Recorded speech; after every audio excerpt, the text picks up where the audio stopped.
Diocesan Feast Day celebration today, Thursday, July 11th. Bishop Michael Bibi invites Christians to continue beckoning on Mary, Queen of Peace, to continue interceding for the diocese. CWA prepares for Diamond Jubilee. In view of these events that comes up this July, they continue working in tandem with the bishop to solidify the event. And Kenyan President William Ruto sacks an entire cabinet as part of austerity measures to cope the rising challenges of that country. Those were the headlines, the news in details in the minutes ahead. Stay tuned.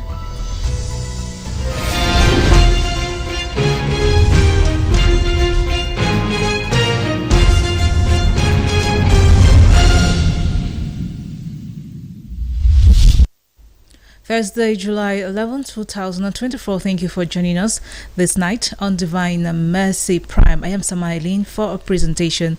We begin right here in Aboya. This day is very memorable in the diocese as the diocesan community converge on Regina Pacis Cathedral to celebrate the diocesan feast day, the Feast of Regina Pacis. Boya Diocese was dedicated to Mary, Queen of Peace by the first Bishop Peter Rogan. Hillary Clinton now paints a picture of the celebration this day.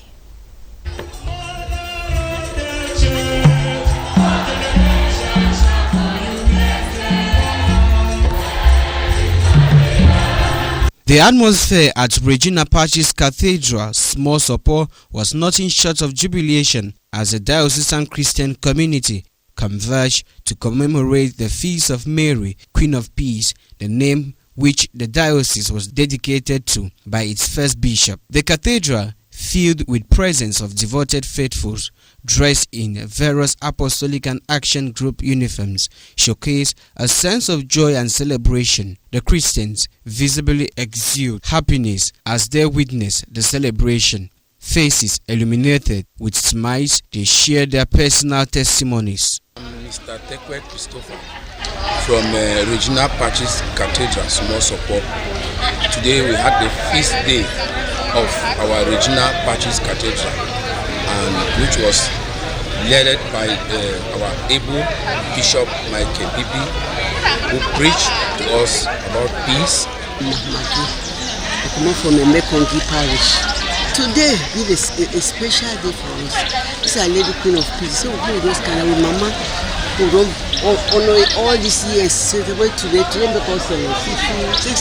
years. CCW, it will be 60 years now. Now we say no, we come, we can rejoice. Bishop don't call we, then we come, we can rejoice. And we can say to that man, that bishop, Papa, and he really do wonderful things, good things for it.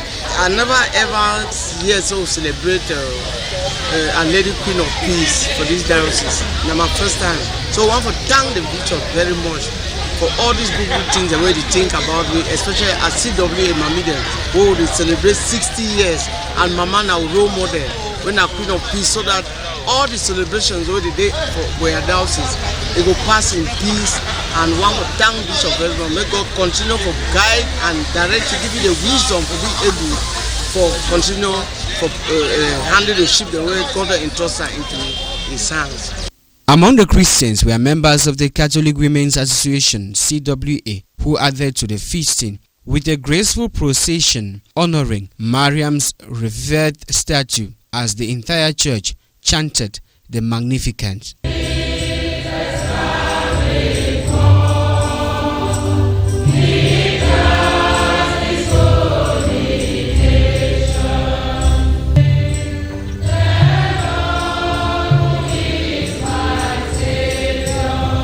Lady Queen of Peace, our Lady Queen of Peace, our Lady Queen of Peace. In his closing remark, Bishop Michael Bibi expressed heartfelt gratitude for the active involvement and unwavering support of all present. He distinguishedly acknowledges the presence and participation of the Catholic Women Association. I don't talk say, if you ask me for pay Mami them back, for all things wey dem dey do am for Boya Diocese. We no go ever get thing for pay them with them.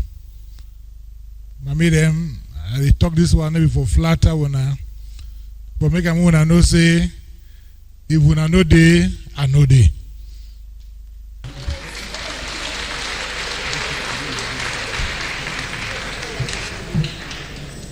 Because each time we will get diocesan celebration, I think more than half of the period and they come the Catholic Women Association. Now lie they talk. As all left Regina Pacis Cathedral, the echoes of prayers, hymns lingered in the air, a testament to a day filled with spiritual enrichment and communal joy. During this feast day of Regina Pacis, in his homily, Bishop Michael Bibi called on his Christians across the diocese to be peacemakers. He also declared the celebration of the Feast of Mary, Queen of Peace, as an annual diocesan event. Hilarion Clinton once again. Bishop Michael Bibi, in his homily during the celebration of the diocesan feast day, recounted the foundation of the diocese's attachment to Mary, Queen of Peace, which dates back to 1950 when Bishop Rogan, the first Mayhill missionary bishop, entrusted the entire diocese to the maternal protection of Mary, Queen of Peace. The first bishop for this diocese, Bishop Rogan, a Mayhill missionary, he been decided for entrust this diocese for the maternal protection for Mama Maria under the title of Queen of Peace. The diocese, from the very inception, been dedicated for Mama Maria. Mama Maria will be the Queen for Peace. Reflecting on the early missionary efforts, Bishop Michael Bibi highlighted the sacrifices made by the then bishops who courageously spread the gospel across the expansive territory until the establishment of separate dioceses like Bamenda in 1970, Kumbu in 1982, Mamfe in 1999, and Kumba in 2016. And the territory for the Diocese of Boya, maybe now to get them today, then they call them say the northwest and the southwest regions of Cameroon. And they ask myself, say, how that first and second bishop then be survive? For come out for Boya here, for Waka, all these parishes. We know that the parishes will not be plenty the way they did now, but the distance still be the same. For go for all these places in order for bring God to talk, for proclaim the good news, for God a people them. I think say they be make very, very big sacrifice. Bishop Bibi urges the Christians, emphasizing their responsibility in ensuring the continuous spread of the good news throughout the diocese. With the one for talk say, we too, we also get for make an effort for continue, for get that selfless sacrifice. For still we continue for work as far as the work of evangelization be concerned, so that the gospel message it will continue for reach for every corner for this ground. He underscored the significance of the celebration, noting its focus on peace, a virtue that has sustained the diocese for 75 years through the intercession of Mary, Queen of Peace. With a fervent prayer for continuous divine intercession, Bishop Michael Bibi called upon all faithfuls to actively participate in promoting peace, echoing the church's teachings on becoming a peacemaker in their communities. We pray and we wish. Now say, as we get this celebration today, make Mama go continue for intercede on we diocese. All we, my dear brothers and sisters, we be called upon for be peacemakers all of we will be called upon to see how we feel work with the different possibilities and way church is given for we, for make sure so we be at peace with ourselves, so be at peace with one another. The prelate also declared the celebration of the Feast of Mary, Queen of Peace, an annual diocesan celebration which will be punctuated with different activities. The Good Shepherd of the Diocese of Boyar, His Lordship Michael Bibi, has provided a conducive space for Mass and reception for the CWA women in view of their upcoming Diamond Jubilee. This was during a tour the prelate made to the various diocesan projects with the Mothers of the Church this Thursday, July 11, 2024. Joseph Otop with details.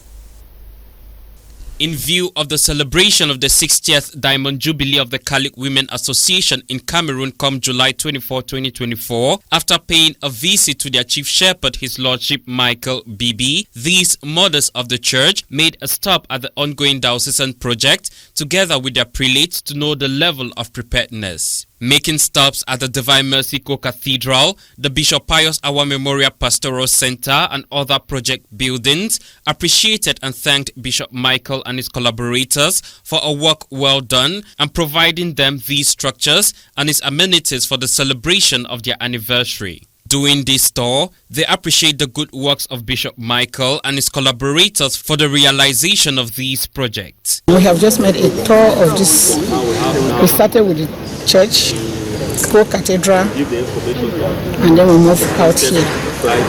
I entered the Co-Cathedral.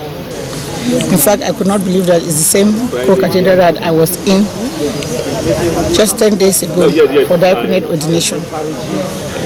We were so amazed with the amount of work, good finishing that is going on there, and we can only thank God for giving us a shepherd who can dedicate and work relentlessly for his people. I want to take this opportunity to thank the bishop for the wonderful job that he has been doing in this diocese. We feel proud because we have been visiting other dioceses and we see their pastoral center.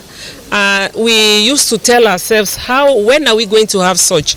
But from what I've seen here now, I think Boyar Diocese beats even those other pastoral centers that we've lived in abroad, even in Rome and in the US where I sometimes visit. So we are very, very proud of our bishop because he's a classy person. He's somebody of class. He loves class from what we have seen here. Appreciating this gesture from the prelate, these Mothers of the Church are prepared for their grand celebration. We are very, very impressed because we were a bit worried about the structures of down here. But fortunately, we have seen that a lot of work has been done. The bishop has done a great work and a great job. Then for the cutlery and the plates that were supposed to be used, the chairs, I mean, he has bought a good number. We don't need to hire tables and chairs from anywhere. We don't need to hire plates and cutlery from anywhere because he has everything. There is everything here. The bishop, I'm overwhelmed. I even lack what to say. We have gone to the basement of the Co-Cathedral. We have seen the Co-Cathedral. We have come to the pastoral center. We have seen the hall that's under construction that we can use. It's under construction, but we can use. It has a capacity of about 1,500 people. We have come to the refectory of the pastoral center that can take about 400 people if it is well decorated, and we are just too impressed about what is happening in the diocese and around this pastoral area, this area of the pastoral center. All of these are going to help us to do proper preparations for the 60th anniversary of CWA. I'm sure it's a happy coincidence because we were really doubting where we're going to do this celebration. We thought of going to the stadium for reception and any other thing, but the bishop, being the way he is, he has provided all the spaces for us to do the various logistics. We have visited the halls, we have visited the refectory of the pastoral center, where we will have the main reception with the bishops and our VIPs. We visited the new hall, and the work that is going on there is amazing. And the bishop kept encouraging that they should bring in more workers so that they can accomplish the work to the point where we can use that hall on that day for the reception of members. We moved around. We even saw things that have been imported for the diocese. Tables, chairs, very, very, very exquisite. It's like we are in dreamland, but we thank God. So I just want to tell the mothers that Boya Diocese is ready, super ready.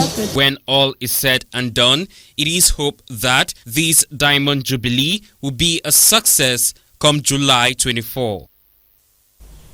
You're welcome back. During today's event, the Bishop of the Diocese of Boya called on all Christians of goodwill to put hands together to see to it that this Regina Pacis Cathedral structure is renovated in prelude to the 75th anniversary of the Diocese of Boya. Get more in the following report compiled by John Philip Wanla. On the 18th of April 1950, with Bishop Rogan as pioneer bishop of the Diocese of Boya, the Regina Pacis Cathedral was erected and the Diocese of Boya dedicated to Our Lady, Queen of Peace. Celebrating her feast day this day, the 11th of July 2024, the Christians of the Regina Pacis Cathedral, joined by the faithful of the diocese, have taken as initiative to renovate the cathedral structure. Bishop Bibi, during his sermon, calls on the goodwill of the Christians to put their hands together to see to it that the Regina Pacis Cathedral is a befitting structure for prayers before the 75th anniversary of the diocese. As we dedicate this celebration today for Regina Pacis Cathedral, here for small support, if we not look fine, but I will say we don't begin the renovation work for this cathedral. We don't work plenty for the Divine Mercy Co-Cathedral. And we say, no, we're not going to celebrate 75 years, then come for the church way it for it being at the cathedral, and then say, clean like the Divine Mercy Co-Cathedral. So now why we don't start this work for renovation? We get for change, or we get for put ceiling for up here, so now the CM, we get for change the windows them, the tower way, the leak, we try for work for CMC, make leakage no day. Of course, we'll move all the ties, all this, we'll put ties for this church, so that the church will be presentable. We'll work on the benches and all the rest. And why that way, I decide say this coming Sunday, after the celebration of this feast day today, make the entire diocese, together with friends, with family members, and people that have goodwill, let them join with a year. For Sunday, we will celebrate Mass, and after the celebration of the Mass, we will make sure, we do some fundraising in order for continue with the renovation work way a day for this church. And they continue for count on our goodwill, for count on our generosity, for count on our advice, so that we'll be able to make this cathedral, make it resemble other cathedrals for the world by making it for be decent, for give way the opportunity for prayer for inside here. In acknowledgement to the plea made by the prelate, some Christians approved and promised their support for the renovation of the Regina Pacis Cathedral. Today we had the feast day of our Regina Pacis Cathedral, and which was led by our able Bishop Michael Bibi, who preached to us about peace, and then he encouraged us at the end that we need to renovate this cathedral to be a befitting one, and this will take place on Sunday coming, and he's inviting everybody in the diocese to come and support so that this innovation work can be moved on smoothly. the other one down there is called Cathedral. This is it means there has been an existing cathedral before this one. So this one is the only cathedral that we know and where the bishop residence. So you cannot be staying in two cathedrals. We want to thank God for the Christians of this regional parish that they are supporting this project, and we have also come in our own little way to support, to see that this cathedral is up to date, so that the Christians of this diocese, we know that this cathedral is where the bishop is resident, so that when the visitors that will be coming in next year, we know that this is the first cathedral, and the other one down there is called Cathedral, as the name signifies. While preparing for the celebrations of the 75th anniversary of the Diocese of Buea, work will also be done to renovate the Regina Pacis Cathedral in view of this celebration. We take you out of Buea Diocese to Rome now. The Instrumentum Laboris, the working document for the final phase of the Synod on Synodality, has been released. This is in preparation for this final phase of the Synod, which comes up on October 2024. Reverend Father Rodrigue Yangsi has the details. As the final phase of the Synod on Synodality draws near, come October 2024, preparations geared towards the Synod of Bishops. Prominent is the release of the Instrumentum Laboris, the working tool, the guiding document for the final part of the Synod on Synodality. This document focuses on how to implement certain of the Synod's aims, while laying aside some of the more controversial topics from last year's gathering, such as women's admission to the diaconate. This document was presented by Cardinals Mario Grech and Jean-Claude Hollerich, together with the special secretaries of the Synodal Assembly, the Jesuit priest Giacomo Costa and Riccardo Batorchio. The Instrumentum Laboris addresses issues such as the need for transparency to restore the Church's credibility in the face of sexual abuse and financial scandal. By contrast, this year's text mostly avoids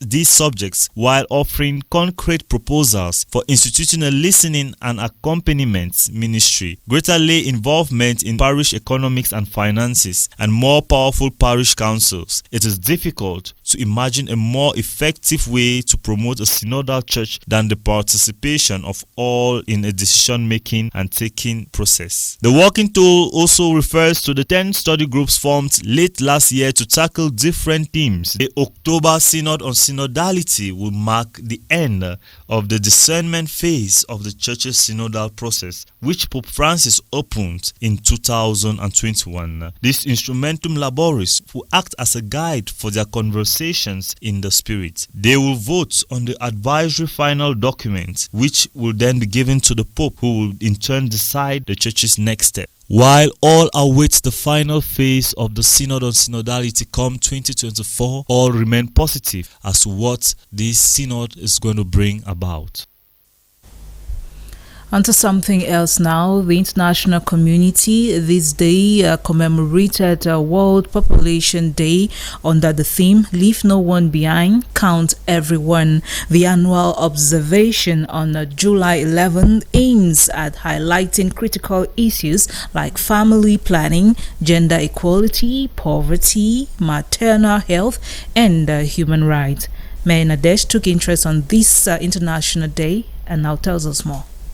According to the World Population Clock, there are currently 8 billion persons in the world who are unevenly distributed. This number is expected to increase by 2 billion persons in the next 30 years. The geometric procession in population comes with various challenges ranging from gender inequality, economic crisis to poverty. In a bid to reflect on these challenges, the United Nations this year placed the celebration under the theme Leave No One Behind, Count Everyone, which highlights the importance of investing in data collection to understand issues, tailor solutions, and drive process. It has taken just 13 years for 1 billion people to be added since the 7 billion mark. Africa will be home to 1.42 billion people, accounting for 18% of the global population. This milestone is a moment for celebration. Globally and within the East Africa and Southern Africa region, we have reduced poverty and achieved incredible advancements in healthcare. In Africa, infant mortality declined by 81% and maternal mortality by 37% between 2000 and 2020. People are living longer and healthier lives. Populations are constantly in flux due to urbanization and people moving in search of better opportunities. Some populations are aging, while others are youthful. The Regional Director for United Nations Fund for Population Activities East and Southern Africa, Dr. Barnett Yanabangi, adds that the assurance of access to quality education, healthcare and employment opportunities for this segment of the population can lead the world, especially Africa, towards more prosperity and equitability. Every person deserves to benefit from a more just, prosperous and sustainable world. To achieve that world and the 2030 agenda, countries must anticipate the way their populations are changing. They must build demographic resilience. To do this, they need to develop unique responses using data to lessen negative effects and harness opportunities. As we approach a world of 8 billion, we need to look beyond the numbers. The solution is not more or fewer people, but equal access to opportunities for all.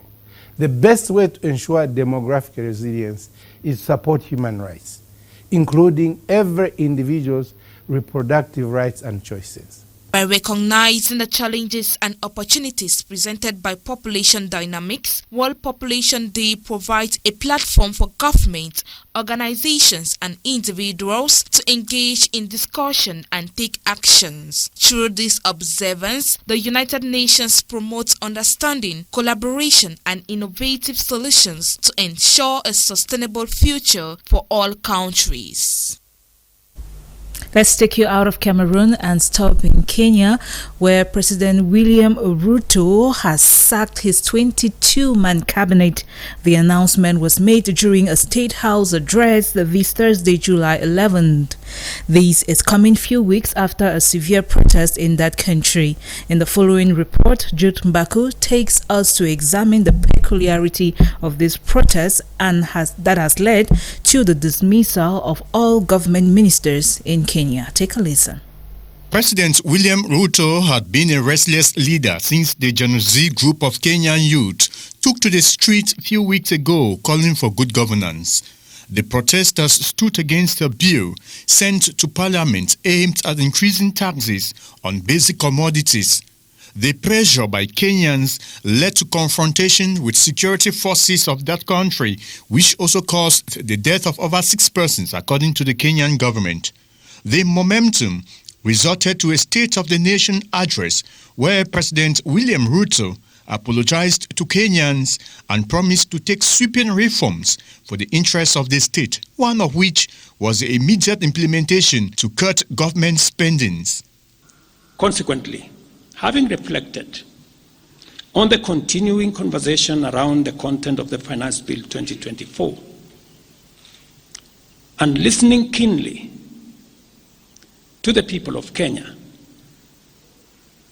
who have said loudly that they want nothing to do with this Finance Bill 2024, I concede, and therefore I will not sign the 2024 Finance Bill, and it shall subsequently be withdrawn. And I have agreed with these members that that becomes our collective position. Just a few weeks, another address from the State House in Nairobi by President Ruto this July 11, 2024, brings his words to action, dissolving an entire cabinet of ministers with very few exceptions. I have today, in line with the powers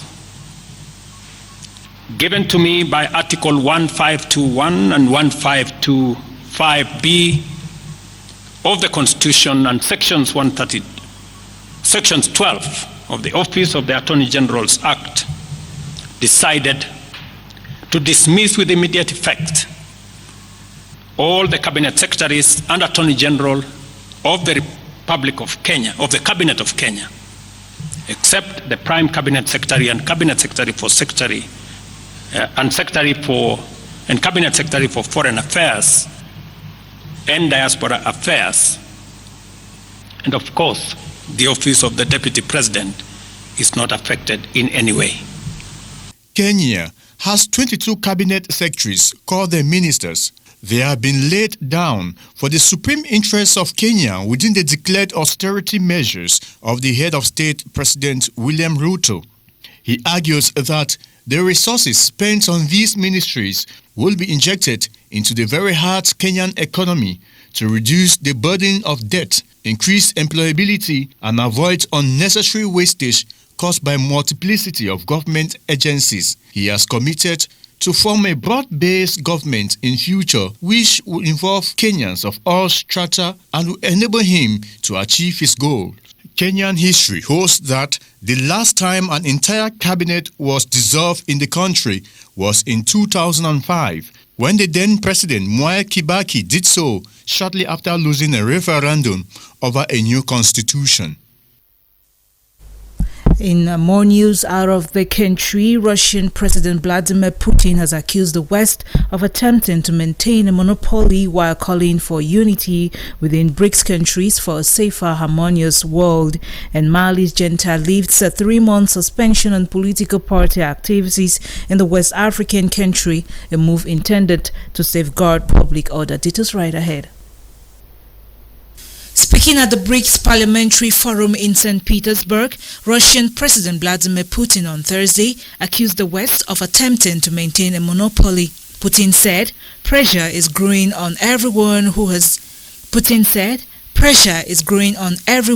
has their own position, adding that contrary to the principles of international law, coercion, unilateral sanctions, selective application of trade rules and blackmail are being used. The group, comprising Brazil, India, Russia, China and South Africa, welcomed 5 new members in January, including Iran and Egypt. Putin said that by acting together, BRICS countries would achieve a safer and more harmonious world.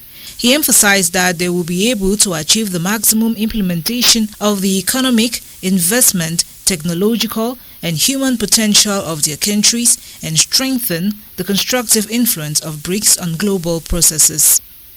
In Mali, the military junta on Wednesday said it would allow political parties and associations to resume their activities. The announcement by the Council of Ministers came 3 months after activities were suspended, purportedly to safeguard public order. At the time, political parties were protesting against the military government's decision to stay in power beyond a March 2024 deadline for returning to civilian rule.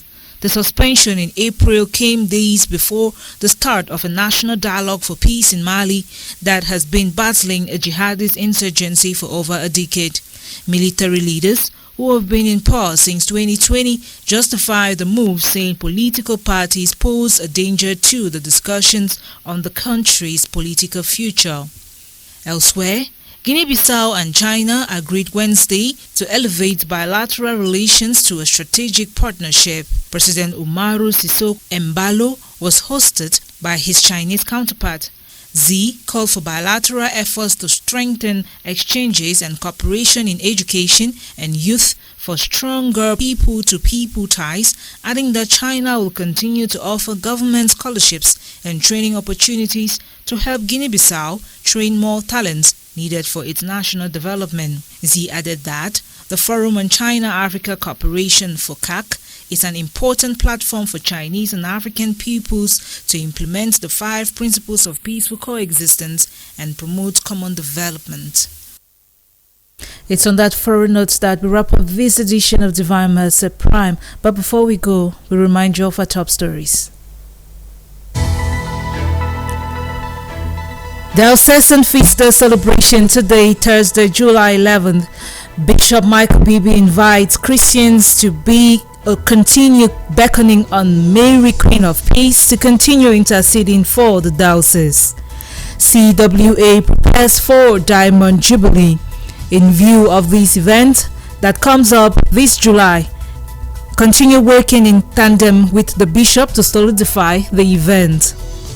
And Kenyan President William Ruto sacks an entire cabinet as part of austerity measures to cope the rising challenges of that country.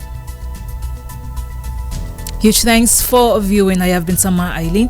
Just stay tuned to more amazing programs tonight on Divine Mercy Radio and Television.